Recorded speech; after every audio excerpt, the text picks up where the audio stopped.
مولانا طاہر اشرفی اس وقت میڈیا سے گفتگو کر رہے ہیں۔ جس کا نبی رحمت للعالمین ہے، میرے پاس کوئی الفاظ نہیں ہیں، لیکن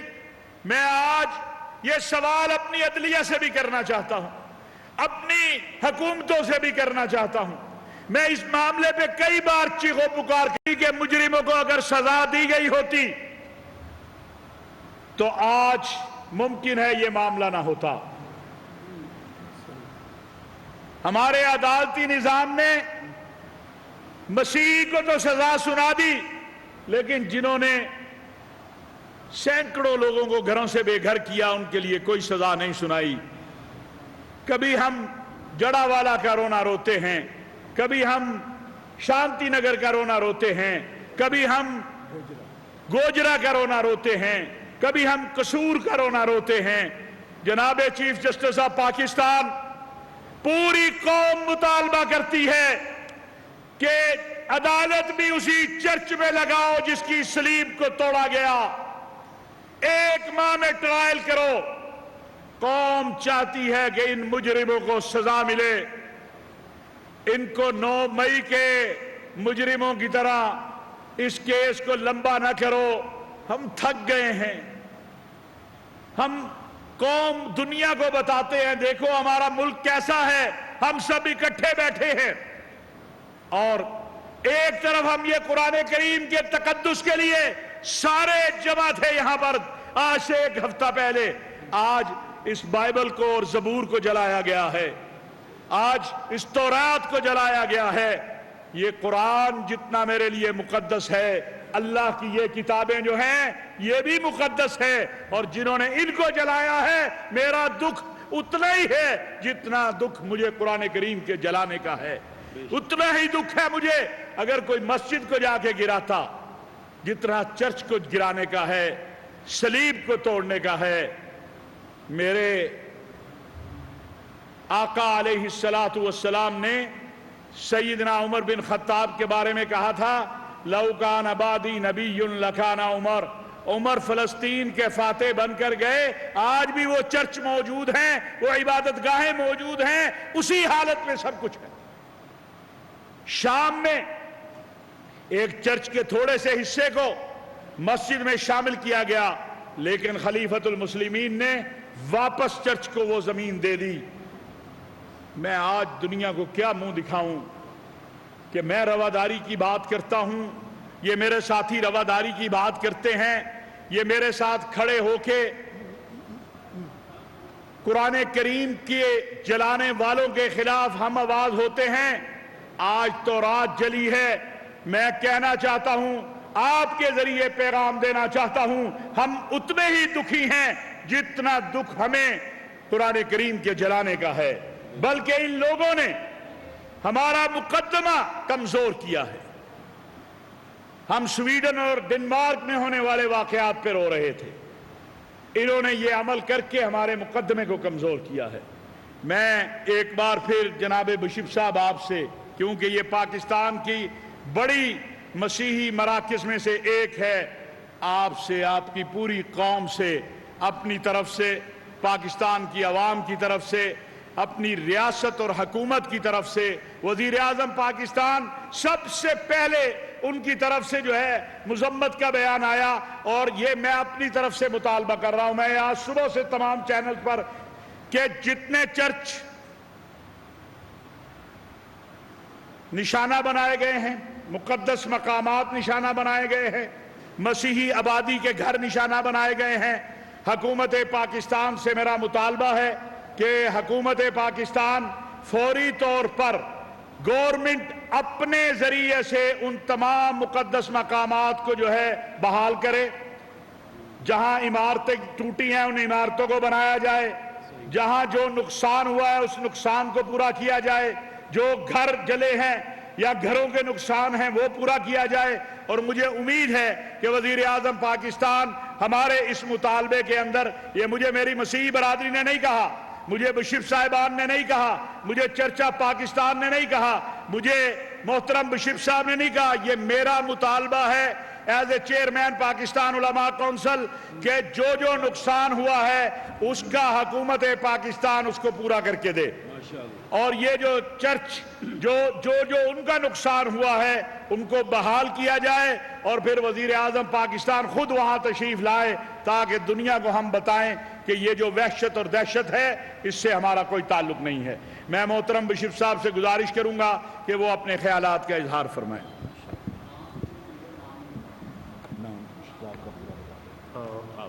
یہ نام بتا، آرچ بشپ ڈاکٹر سیباسٹین شاہ صاحب، آرچ بشپ۔ میں سب سے پہلے اپنے بھائی علامہ طاہر محمود اشرفی اور علامہ زبیر صاحب کا اور سارے جو ہمارے ساتھ آئے ہیں، میں بھی ان کا شکر گزار ہوں کہ وہ ہمارے اس دکھ میں، اس تکلیف میں ہمارے ساتھ کھڑے ہیں۔ یہ اس وقت کافی دکھ کی بات ہے، مسیحی تکلیف میں ہیں، پریشانی میں ہیں کہ یہ ہمارے ساتھ کیا ہوا ہے۔ اس کی وجہ یہ بھی ہے کہ 14 اگست یعنی 2 دن پہلے سب نے وہاں پر سارے ملک میں 14 اگست منایا گیا، اور جھنڈے ابھی بھی کسی جگہوں پر جھنڈے بھی لگے ہوئے، اور سب نے ترانے یہی گائے کہ اس پرچم کے سائے تلے ہم ایک ہیں، ہم ایک ہیں۔ تو اس قسم کے واقعے نے اتنا خوف پیدا کیا، جس طرح سے بھائی بتا رہے تھے کہ بچے گھروں کو چھوڑ کر بھاگتے۔ یہ صبح سویرے میں ایک اور بات بھی کرنا چاہتا ہوں کہ یہ تقریباً صبح 6 بجے کے قریب، کل 6 بجے سے ہی یہ پریشانی، دوڑ بھاگ دوڑ، گھروں کو چھوڑ کر جانا یہ شروع ہو چکا تھا، اور وجہ یہ بتائی گئی کہ کسی شخص نے قرآن پاک کو جلایا ہے اور وہاں پر اپنے نام بھی لکھے ہوئے ہیں۔ میں یہ سوچتا ہوں کہ یہ کوئی ایک خاص پلاننگ کی گئی ہے، ورنہ پاکستان میں رہنے والا ہر مسیحی بچہ ہو یا بڑا، اسے تعلیم شروع سے ہی دی جاتی ہے، کیونکہ ہم 96% مسلمان بھائی بہنوں کے درمیان رہتے ہیں اور مسیحی ٹوٹل ملا کر کوئی 2% ہیں۔ تو اتنی بڑی آبادی میں جتنے بھی آپ دیکھیں، ہمارے کوئی گاؤں ہو، شہر ہو، کوئی بھی بستی ہو، اس میں اگر 100 کے قریب مسلم خاندان ہیں تو وہاں پر 5 یا 6 مسیحی ہیں، تو ان کی آپس میں بنتی اس لیے اکٹھے رہ رہے ہیں، تو بنتی بھی آپس میں، کوئی مسئلہ بھی نہیں ہے، ایک دوسرے کے گھر لینا دینا بھی ہے، ایک دوسروں کے گھروں میں جا کر کھانا بھی کھاتے ہیں، شادی بیاہوں میں بھی شریک ہوتے ہیں، تو سب کو پتہ ہے۔ پھر ہر مسیحی کو یہ پتہ ہے کہ قرآن پاک میں 20 سے زیادہ دفعہ یسوع المسیح کا نام دیا گیا ہے، 20 سے زیادہ۔ پھر یہ بھی ہر ایک کو پتہ ہے کہ ایک پوری سورت مقدسہ مریم کے نام پر۔ پھر یہ بھی پتہ ہے کہ سورت آل عمران کے اندر بھی سارا کرسمس کا واقعہ بھی ہے، پیدائش کا واقعہ بھی ہے، سب کو پتہ ہے۔ اس لیے کوئی بھی مسیحی قرآن پاک کو جلانا تو کیا، قرآن پاک کے بارے کچھ کہنا بھی وہ گوارا ہی نہیں کر سکتا، یہ سوچ ہی نہیں سکتا۔ پھر ایک آپ یہ دیکھیں کہ اگر کسی نے قرآن پاک جلایا، وہاں لکھا گیا، وہاں سنا ہے کہ وہاں کسی نے لکھا تھا کہ میرا نام یہ ہے، اور میں کل سے ہی سوچ رہا ہوں کہ اگر کوئی بھی ذی العقل شخص ہو اور وہ یہ سوچے کہ کوئی اس طرح کا کام کرے، اور اسے پتہ ہے کہ ملک میں قانون 295 ABC موجود ہے، اسے یہ بھی پتہ ہے کہ ہمارے مسلم بھائیوں کا جو قرآن پاک سے پیار ہے، عقیدت ہے، عشق ہے، اس کی کوئی انتہا نہیں، وہ جان دے دیں گے، قربان ہو جائیں گے۔ تو اس طرح میں سوچتا ہوں کہ اگر کوئی شخص ایسا کرے، اس کو پتہ ہے کہ مجھے تو زندہ ہی زمین کھا جائے اگر میں یہاں پر ایسا کروں، یا عثمان اٹھا لے تو کر ہی نہیں سکتے جب تک کوئی خاص پلاننگ نہ ہو۔ لوگوں کے اپنی ذاتی رنجشیں ہیں، پیسوں کا لینا دینا ہے، کئی چیزیں ہیں، مکس ہیں، تو اس وجہ سے جس نے بھی یہ کیا ہے یہ انتشار پھیلانے کے لیے کیا۔ تو سب سے پہلے میں بھی اپنے سب بھائیوں کے ساتھ مل کر قرآن پاک کے جلائے جانے پر میں بہت شرمندہ بھی ہوں، اور اس کے لیے ہم معذرت بھی چاہتے ہیں، مذمت بھی کرتے ہیں۔ دوسری بات یہ ہے، میں اپنے مسلم بھائیوں سے بھی یہ درخواست کروں گا، اپیل کروں گا کہ ہمیں تھوڑا سا صبر و تحمل سے بھی کام لینا چاہیے، کہ گورنمنٹ آف پاکستان میں ہمارے پاس قانون موجود ہے، ایجنسیز موجود ہیں، تو اس ایسے اگر کوئی جس طرح یہ ہوا ہے اس کی تحقیق کرائی جاتی بجائے یہ کہ ایک دم مسجدوں میں اعلان ہو جاتا ہے اور اعلان ہونے کے ساتھ ہی لوگ اکٹھے ہونا شروع ہو جاتے ہیں، تو لوگوں نے اکٹھے ہو کر بس ایک دم دھاوا بول دیا ایک دم، اور لوگ جو تھے بہت سارے لوگ وہ پہلے سے ہی گھروں سے بھاگ گئے تھے۔ میں ان مسلم بھائیوں کا بھی بہنوں کا شکر گزار ہوں جنہوں نے اپنے پڑوس میں رہنے والے مسیحیوں کو بتا دیا تھا کہ آپ بھاگ جاؤ، یہاں سے نکل جاؤ، تمہارے لیے خطرہ ہے۔ لوگ کئی لاہور آ کر انہوں نے مطلب ایسا بھاگے ہیں، لاہور آ کر انہوں نے سانس لیا، اور بھی کچھ کھیتوں میں بھاگ گئے، پورا دن ہی ادھر ادھر چھپتے رہے، کیونکہ یہ صبح 6 بجے کی بات ہے جب سے یہ مسئلہ شروع ہوا۔ پھر یہ ہے کیونکہ مساجد میں اعلان ہو گیا، تو اس طرح سے کوئی 20 سے زیادہ چرچ لائے گئے وہاں پر اس علاقے میں، بستی میں تو 4-5 ہی چرچ تھے، اس کے ساتھ جو متصل چھوٹے چھوٹے گاؤں ہیں، اب وہاں پر بھی یہی کام شروع ہوا۔ اب چرچز کو جب جلایا گیا، چرچز میں انجیل مقدس ہے، زبور ہے، توریت ہے، اب کئی وہ جلا دی گئی کتابیں، وہ بھی جلا دی گئی۔ تو ہم نے یہ بھی دیکھنا ہے کہ ہم کیا کر رہے ہیں۔ گرجوں کے اوپر چڑھ کر آپ لوگ فوٹیج دیکھ چکے ہیں، سلیبیں توڑی گئیں اور بے حرمتی کی گئی۔ اس کے علاوہ پھر آخر میں قبرستانوں میں جا کر، قبرستان تھا نزدیک، وہاں جا کر بھی قبروں کو مسمار کیا گیا، وہاں سلیبیں لگی ہوئی تھیں۔ تو میں سوچتا ہوں جس طرح سے میں نے پہلے کہا، جب ہمیں فون آنے شروع ہوئے کہ بشپ صاحب ہمارے لیے کچھ کریں، انہوں نے کچھ نے آپ کا نام لیا کہ بھائی علامہ طاہر اشرفی کہاں پر ہیں، میں نے کہا ہم رابطے میں ہیں۔ انہوں نے ہمارے ڈائلاگ والوں سے بھی پوچھا، انہوں نے بہت سارے علماء کا نام لیا، پوچھا، انہوں نے کہا کہ پولیس یہاں پر بالکل ان کی بس میں نہیں ہے بات، وہ اگر کھڑی بھی ہے ان کے سامنے بھی، انہوں نے فوٹو بھی دکھایا کہ دیکھیں پولیس کچھ نہیں کر سکتی، ہجوم اتنا بڑا ہے کہ پولیس کچھ نہیں کر سکتی، تو یہ ہے بھی صحیح بات۔ تو ایک بات ہے، میں ایک سوچتا ہوں کہ، اور وہی کسی اور ایک نے فون کیا، کہنے لگے جی ہم نے صرف سموار کو بھی 2 دن پہلے، کیونکہ یہ منگل بدھ کا واقعہ ہے، کہنے لگے 2 دن پہلے ہم نے یہاں پر ہی ترانے گائے ہیں، اس پرچم کے سائے تلے ہم ایک ہیں، اور یہ بچے جو بھاگ رہے ہیں، خواتین جو گھروں سے چھوڑ کر، اور ان کے سامان اٹھا کر گھروں سے اٹھا کر سڑکوں پر لا کر جلائے گئے۔ یہ جو خوف ہے یہ واقعہ گزر جائے گا۔ ابھی جس طرح سے پہلے واقعات ہوئے ہیں، یہ ایک کوئی ہو سکتا ہے پہلے کی طرح ہی ہو کہ کوئی کمیٹی بنے گی، تحقیقاتی کمیٹی بنے گی، 15-20 دن تک کوئی آنا جانا رہے گا، کوئی ادھر آئے گا، کوئی ادھر جائے گا، رپورٹ تیار ہو رہی ہے، گھر بنا دیے جائیں گے۔ لیکن ان بچوں کے ذہن میں پاکستان میں رہتے ہوئے جو خوف پیدا ہوا، جو مسلم لوگوں کی طرف سے جو یہ ظلم ہوا، اس کا خوف ان بچوں کے ذہنوں سے یہ کون نکالے گا؟ تو میں سوچتا ہوں کہ یہ ایک واقعہ ہی، جیسے بھائی نے کہا ہے کہ یہ حملہ مسیحیوں پر ہوا، ریٹیلیشن میں ہوا، لیکن اس کا جو اثر ہے وہ ہم پاکستان پر ہوا، پوری قوم پر ہوا۔ یہ جو حملہ ہے یہ پاکستان کی ساکھ پر ہوا ہے۔ بے شمار باہر کے جو لوگ ہیں وہ بھی اس کو دیکھ رہے ہیں، پوچھتے ہیں کیا ہوا، تو ہم ان کو بتا رہے ہیں۔ اور آپ کو میں بتاؤں کہ ہم ہر پاکستانی اسٹوڈنٹس کو، یہ سینٹ اینتھنی اسکول ہے جہاں پر ہم، چاہے اس میں کرسچن مسلم ہیں بچے ہیں یا مسلم، یہاں پر بھی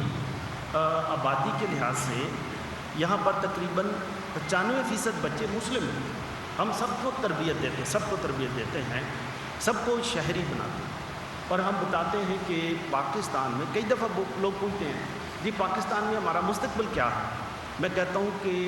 آپ پاکستان میں،